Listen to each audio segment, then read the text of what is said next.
வணக்கம் and welcome to the show interesting info. இன்னைக்கு எந்தெந்த நாடு என்னென்னலாம் செலிப்ரேட் பண்ணுறாங்க, எதெல்லாம் அனுசரிக்கிறாங்க அப்படின்றத நம்ம பார்த்து தெரிஞ்சுக்க போகிறோம். கியூபா இந்த நாடோட பேரை சொன்னோன்னே நிறைய பேருக்கு தெரிஞ்சிருக்கோம், வாய்ப்பு இருக்குது. ஸோ ஃபிடல் காஸ்ட்ரோ, சேகுரா இவங்க எல்லாருமே இந்த நாடோட பேரை சொன்னாலே நமக்கு ஞாபகத்து வந்துடுவாங்க. அப்படிப்பட்ட நாட்டில் தான் பார்த்திங்கன்னா வெற்றி டே அப்படின்னு சொல்லிட்டு ஒன்று கொண்டாடுறாங்க. இது எதனால் கொண்டாடுறாங்கன்னு நம்ம வரலாற்றை புரட்டி பார்த்தோம் அப்படின்னா 1952 என்ன நடக்குதுன்னா, ஒரு மிகப்பெரிய சர்வாதிகார இராணுவ ஆட்சி கியூபாவில் நடக்க ஆரம்பிக்குது. ஸோ இது எதிர்த்து பார்த்திங்கன்னா நிறைய பேர் போராடணும் அப்படின்னு நினைக்கிறாங்க. ஸோ அந்த சுச்சுவேஷனில் பார்த்திங்கன்னா ஃபுல்ஜெசியோ ஃபேடிஸ்டா அப்படின்னு சொல்லிட்டு ஒரு பர்சன், இவர் தான் பார்த்திங்கன்னா அந்த இராணுவ ஆட்சியை தன்னுடைய கண்ட்ரோலுக்குள்ளே கொண்டு வரார். இவர் ஆரம்பத்தில் பார்த்தீங்கன்னா ஒரு நார்மலான ஒரு பர்சனாக இருந்தவர் தான். அதுக்கப்புறம் பார்த்தீங்கன்னா சதி திட்டங்கள்லாம் தீட்டி அந்த ஆட்சியுமே கவுத்து அதுக்கப்புறம் இவர் டோட்டல் கியூபாவையும் தன்னுடைய கண்ட்ரோலுக்குள்ளே கொண்டு வராரு.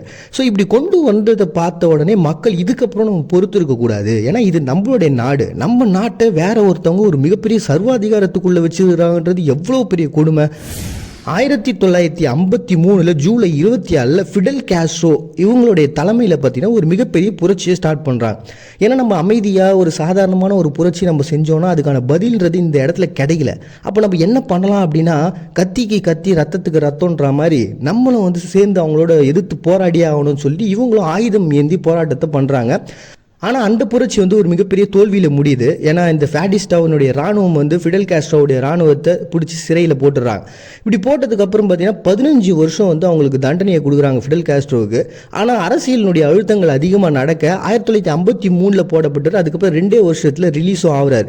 சிங்கத்தை கூண்டுக்குள்ளே வச்சாலே உருமோ, அதை வெளியில் விட்டால் என்ன பண்ணோம், அந்த மாதிரி தான் பார்த்தீங்கன்னா ஃபிடல் காஸ்ட்ரோ வெளில வந்த உடனே அப்படி வெளில வந்தவர் மெக்சிகோவுக்கு போகிறார். மெக்சிகோவுக்கு போனதுக்கப்புறம் அங்கே படைகள்லாம் திரட்டி நிறைய பேருடைய ஆதரவுலாம் கிடச்சதுக்கப்புறம் தான் பார்த்தீங்கன்னா சேகுவேரா இவங்க எல்லாருமே ஒன்றா சேர்றாங்க. ஃபிடல் காஸ்ட்ரோ, சேகுவேரா அப்படின்னு சொல்லிட்டு கிட்டத்தட்ட 82 பேர் கொண்ட ஒரு குழு மெக்சிகோவிலேருந்து அப்படியே கப்பல் வழியாக இங்கே கியூபாவுக்கு இறங்குறாங்க. வெறும் சின்ன குழு தானே, இது என்ன பண்ணிட போகுது அப்படின்ற ஒரு எண்ணத்தில் இருந்தாங்களா என்னன்றதுன்னு தெரியல. பட் ஆனால் இவங்க இறங்குனதுக்கப்புறம் அவங்கள அடித்து தள்ளுறதுக்காக, அவங்கள போட்டு தள்ளுறதுக்காக இவங்களும் இராணுவத்தை அனுப்புகிறாங்க. அந்த இராணுவத்தால் நிறைய பேர் இறந்தும் போகிறாங்க.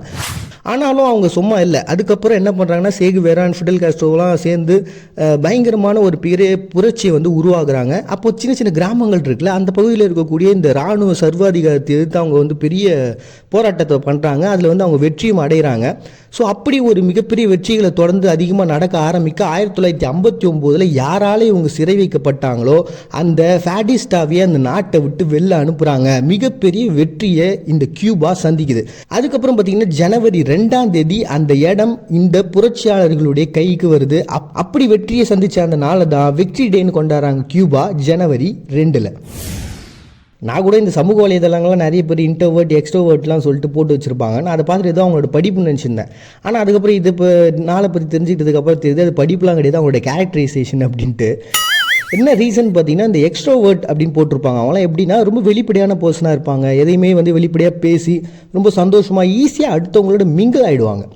சும்மா ஒரு இடத்துல தனியாலாம் இருக்க மாட்டாங்க. ஆனால் இந்த இன்ட்ரோவர்ட்டுன்னு சொல்லிட்டு சொல்கிறாங்க இல்லையா, இவங்களாம் எப்படின்னா ரொம்ப தனிமையாக இருக்கக்கூடிய ஒரு பர்சன்ஸு, உள்ளுக்குள்ளே ஒரு மாதிரி தாழ்வு மனப்பான்மை அப்படின்ற ஒரு விஷயம் இருக்கும். நம்ம எதுக்காக அடுத்தொண்டு போய் நிற்கணும் அப்படின்னு சொல்லிட்டு ஒரு தனிமையே ரொம்ப விரும்பக்கூடிய ஒரு பர்சன். ஸோ இந்த ஒரு விஷயம் சரியா அப்படின்னு கேட்டால் இல்லை அப்படின்றது தான் இந்த மனோதத்துவ நிபுணராக இருக்கக்கூடிய கார்ல் குட்டோவ் ஜங் அப்படின்னு சொல்லிட்டு ஒருத்தர். இவர் தான் என்ன பண்ணுறாருன்னா, மனோதத்துவ நிபுணராக இருக்கக்கூடியவர். ஒரு டாக்டருக்கு தானே தன்னுடைய பேஷண்ட்டோட வலி என்னன்றது தெரியும்.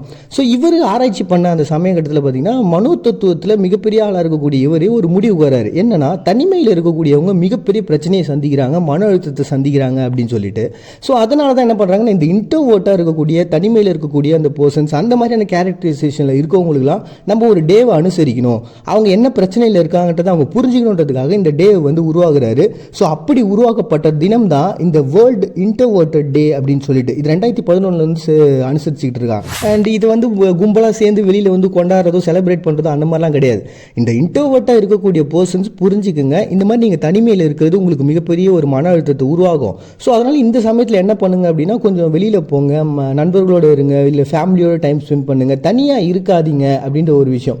ஸோ அந்த மாதிரிலாம் இருந்தோம்னா அவங்க மன அழுத்தம் குறையும் இல்லையா. அதனால் சரி அப்பா பாண்டி சொல்லிட்டான் அப்படின்றதுனால நான் தனியாக இல்லை அடுத்தவங்களோட போய் மிங்கிளாக போகிறேன்றதுனால போயிட்டு பொண்ணுகிட்ட ப்ரப்போஸ் பண்ணுறேன் அந்த வேலைலாம் வச்சு என்ன பெரிய பிரச்சனை இழுத்து விட்றாதீங்க. நான் அந்த நோக்கத்துக்காக சொல்லலை.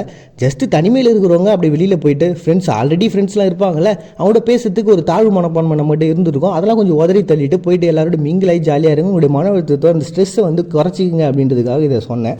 சில பேருக்குலாம் உடம்பு பயங்கரமாக வச்சுக்கணும், சும்மா 6 பேக்லாம் வரணும்ப்பா, பயங்கரமாக இருக்கணும், நான் ஹீரோ மாதிரி மாற போகிறேன் அப்படிலாம் சொல்லிட்டு பயங்கரமாக போய் ட்ரை பண்ணுவோம். முதல் நாளே வந்து தம்புல்லாம் எடுத்து போட்டு பார்த்துட்டு வீட்டில் கண்ணாடி முன்னாடி போய் நின்றுட்டு தம்புல் தூக்குனதை விட கையை வந்து மடக்கி பார்த்துற டைம் தான் அதிகமாக இருக்கும். அந்த அளவுக்கு பண்ணி பார்த்துட்டே இருப்போம். அண்ட் சில பேர்லாம் என்ன பண்ணுவாங்கன்னா அதிகமான வெயிட்டெல்லாம் போட்டு பயங்கரமாக உடம்பு வந்து ஸ்டெயின் பண்ணிட்டு அண்ட் பக்கவாதெல்லாம் உருவாகிடும், ஸ்ட்ரோக்லாம் வந்துடும். ஸோ இந்த மாதிரியான விஷயங்கள்லாம் எதனால் வருதுன்னா, நமக்கு ப்ராப்பரான ஒரு ட்ரெயினின்றவங்க இதை பற்றி தெரிஞ்சவங்க நம்மகிட்ட இல்லாதது தான். ஸோ அந்த மாதிரி இருக்கிறது மிகப்பெரிய தப்பு அப்படின்றத நமக்கு உணர்த்தணுன்றதுக்காக, ஏன்னா நம்மளுடைய என்ன மாதிரியான ஃபுட்டெல்லாம் எடுத்தால் என்ன மாதிரிலாம் நம்ம வந்து கரெக்டாக ஃபிட்டாக இருக்கிறதுக்கான வழிகள் என்ன அப்படின்றத சொல்லக்கூடிய பர்சன்ஸ் தான் இந்த ட்ரெயினர்ஸ். ஸோ அப்படிப்பட்ட ஒரு ட்ரெயினர்ஸை வந்து நம்ம முக்கியத்துவம் கொடுக்கணும், அப்படிப்பட்ட பர்சன்ஸுக்கு ஒரு இம்பார்ட்டன்ஸ் கொடுக்கணும் அப்படின்றதுனால தான் இந்த national personal trainer awareness day அப்படின்ற ஒன்று வந்து அமெரிக்காவில் வந்து செலிப்ரேட் பண்ணுறாங்க. இதை யார் எங்கே உருவாகினாலும் தெரில, ஒருவேளை ட்ரெயினியாக இருந்தவர் சம்பாதிக்கணுன்றதுக்காக இதை பண்ணாரான்னு தெரியல. ஆனால் ஒரு நல்ல நோக்கத்தோட, ஏன்னா தவறான ஒரு உடற்பயிற்சி நம்ம பண்ணோன்னா கண்டிப்பாக ஒரு பெரிய அஃபெக்ட் ஆகிடும்ல. ஸோ அந்த மாதிரி எதுவும் யாருக்கும் ஆகிடக்கூடாது அப்படின்றதுனால இந்த national personal trainer awareness day அப்படின்ற ஒரு விஷயத்தை அமெரிக்காவில் இருக்கக்கூடியவங்க செலிப்ரேட் பண்ணுறாங்க. ஆன்செஸ்ட்ரி டே அப்படின்னு சொல்லி ஹைதியில் இருக்கக்கூடிய மக்கள் கொண்டாடுறாங்க. அண்டு இவங்க ரொம்ப மதிப்புள்ள ஒரு ஆள் நினைக்கிறேன். குட்டி தீவாக இருந்தாலும் பெரிய மனசு இருக்கக்கூடிய ஆள் நினைக்கிறேன். ஏன்னா நேற்று தான் நம்ம பார்த்தோம் சுதந்திர தினத்தை இவங்க கொண்டாடினாங்கன்ட்டு. அந்த அடுத்த நாளே ஜனவரி 2 இவங்க என்ன செலிப்ரேட் பண்ணுறாங்க அப்படின்னா, இந்த மூதாதையர்கள், அதாவது முன்னோர்கள் தினம் அப்படின்னு சொல்லிட்டு இதை செலிப்ரேட் பண்ணுறாங்க. காரணம் என்னென்னா, இன்றைக்கி நம்ம ஜாலியாக உட்காந்து சிரித்து பேசிக்கிட்டு அந்த கால் மேலே காலை போட்டுட்டு உட்காந்து டிவி பார்த்துட்டு இருக்கிறோம், இல்லை கிரிக்கெட் பார்த்துட்டு இருக்கோம்னு வச்சுங்களேன். இவ்வளோ சந்தோஷத்துக்கும் யார் காரணம், இந்த சுதந்திரத்துக்கு யார் காரணம்னா, இதுக்கு முன்னாடி நம்ம வந்து சுதந்திரமாக இருக்கணுன்றதுக்காக தன்னுடைய தோல்லையும் கையிலையும் காலையும் குண்டுகளை வாங்கி தன்னுடைய உயிரையே விட்ட அந்த மிகப்பெரிய மதிப்பு மிக்க முன்னோர்கள் தானே. அப்படிப்பட்டவங்களை நம்ம செலிப்ரேட் பண்ணலன்னா எப்படிடா? அவங்களுக்காக நம்ம ஒரு நாளை வந்து அனுசரித்து ஆகணும்னு சொல்லி உருவாக்கப்பட்ட நாள் தான் ஹைதியில் ஆன்செஸ்ட்ரி டே அப்படின்னு சொல்லிட்டு அனுசரிக்கிறாங்க. கப்பாசி கொலாப்ஸ் பேர் பார்க்குறதுக்கு ஒரு மாதிரி கொலாப்ஸாக இருந்தாலும் இந்த செலிப்ரேஷன்றது பயங்கர பக்காவாக பிளான் பண்ணி பண்ணுறாங்க. ஏன்னா ரோட்டெல்லாம் வந்து கிட்டத்தட்ட 13,000 பேர் அதுக்கும் மேற்பட்ட மக்கள்லாம் வந்து இந்த கேபிடவுன்னு சொல்லிட்டு ஒரு இடம் இருக்குது சவுத் ஆஃப்ரிக்காவில். அந்த இடத்துல எல்லாரும் ஒன்று கூட்டுறாங்க. எல்லாரும் கோட்டு சூட்லாம் போட்டு முகத்தில் வந்து வண்ணங்கள்லாம் பூசிக்கிட்டு அந்த கொடையெல்லாம் பிடிச்சிக்கிட்டு அந்த இடத்துல ரோட்டில் டான்ஸ் ஆடுறது, இசைவாத்தியங்கள் இசைக்கிறது, எல்லாரும் ஒன்றா சேர்ந்து அந்த என்ஜாய்மெண்ட் அப்படின்றது அந்த ரோட்டில் நடக்குது. இது ஒரு மிகப்பெரிய ஒரு திருவிழாவாகவே அவங்க கொண்டாடிட்டு இருக்கிறாங்க. இவ்வளவு பெரிய வண்ணமயமான ஒரு பெரிய செலிப்ரேஷனுக்கு பின்னாடி பார்த்தீங்கன்னா ஒரு மிகப்பெரிய ஒரு கருப்பு நிறமான ஒரு விஷயம் இருக்குது அப்படின்னு தான் சொல்லலாம். ஏன்னா 19ஆம் நூற்றாண்டில் டச்சுக்காரங்க அந்த செலிப்ரேஷன் நியூ இயரை வந்து செலிப்ரேட் பண்ணிட்டு இருக்காங்க. ஆனால் அப்போ அடிமைகளாக இருந்த இவங்க என்ன பண்ணுறாங்க அப்படின்னா, அந்த அடிமைத்தனம் ஒழிக்கப்பட்ட பிறகு அவங்களோட நியூ இயர் எது அப்படின்னு பார்த்தீங்கன்னா இந்த 2ஆம் தேதி தான். ஏன்னா அவங்க தான் அப்போ அந்த அடிமைத்தனம் ஒழிக்கப்பட்டிருக்கு. ஸோ அந்த ஒரு விஷயத்தை செலிப்ரேட் பண்ணுன்றதுக்காக ஜனவரி 2 அவங்க செலிப்ரேட் பண்ண விஷயம் அது அப்படியே தொடர்ந்து இன்னைக்கு வரைக்கும் அந்த மக்கள் கொண்டாடிக்கிட்டு இருக்காங்க. அப்படி கொண்டாடப்படுற தினம் தான் கேப்சி கொலாப்ஸ் அப்படின்னு சொல்லிட்டு ஜனவரி 2. தினமும் ஏதாவது பைத்தியக்காரத்தனமாக யோசிக்கிறது உண்டு. அப்படி நீ யோசிச்சதில் பகுத்தறிவு அப்படின்றது என்ன அப்படின்னு பார்த்தீங்கன்னா, அடுத்தவங்களுடைய மனசை புரிஞ்சிக்காமல் காயப்படுத்துறது தான் அப்படின்னு நினைக்கிறேன்.